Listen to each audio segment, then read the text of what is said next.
Here we go, the moment of truth. The legend of the Dames de Crevecoeur, ladies of heartbreak, tells of Bouvignes being put to the sword, set on fire by the troops of Henry II. Many of its inhabitants were killed. 3 of the best knights, their respective wives, and their personal bodyguards withdrew behind the walls of Crevecoeur. The battle raged. The beauties helped their husbands by tending the injured. Under the strength of the attacks, the walls collapsed and the French army entered the fortress. The noble and valiant knights fell under the assault of the enemies. The 3 ladies had no choice but to lock themselves up with some of the injured in the highest tower of the castle. Seeing the troops advancing, they walked to the ramparts and prayed to God. Wow. Preferring death to capture, the 3 valiant wives threw themselves off the tower, clasped in each other's arms. What a tragic way to go. Yep, you see the French army besieging the castle of Crevecoeur. Okay, so the 3 ladies, what happened was they didn't fight, they didn't lead, they attended the injured, but for the very last moment of it, they threw themselves off the tower all the way down, which was a tragic way to go. Although it's better than being captured by the French, because the French might do something very horrible towards them. Okay, here's the legend. Let's read it in French. Comme le raconte la légende, depuis cette pas si digne, que nous crevait à tout la cour, on appela Crevecoeur le vieux château de Bouvignes.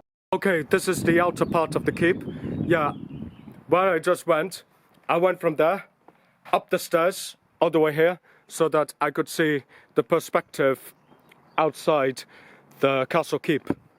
Most of it is in ruins. Okay, I'm in part of the forest. Ah, you see here? The ruins of the walls. You could see the castle ruins of the foundation of the building. And as you could see here, there's another part of the building. This must be some sort of courtyard, I think. Or let's say one of the castle grounds. And where we're climbing right now, it's also part of the walls.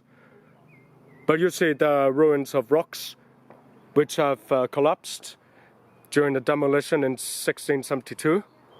And there's another part of the castle walls, must have been the ramparts, now taken over by Mother Earth, nature.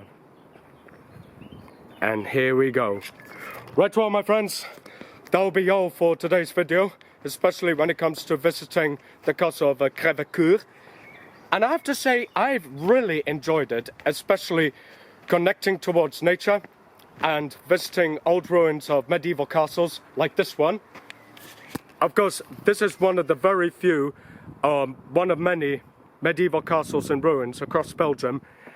And I have to say, this castle really reminds me of Crevecoeur, Castell Crevecoeur in North Wales, and especially Bouvignes, also in North Wales, in Snowdonia, or let's say Iwerddon.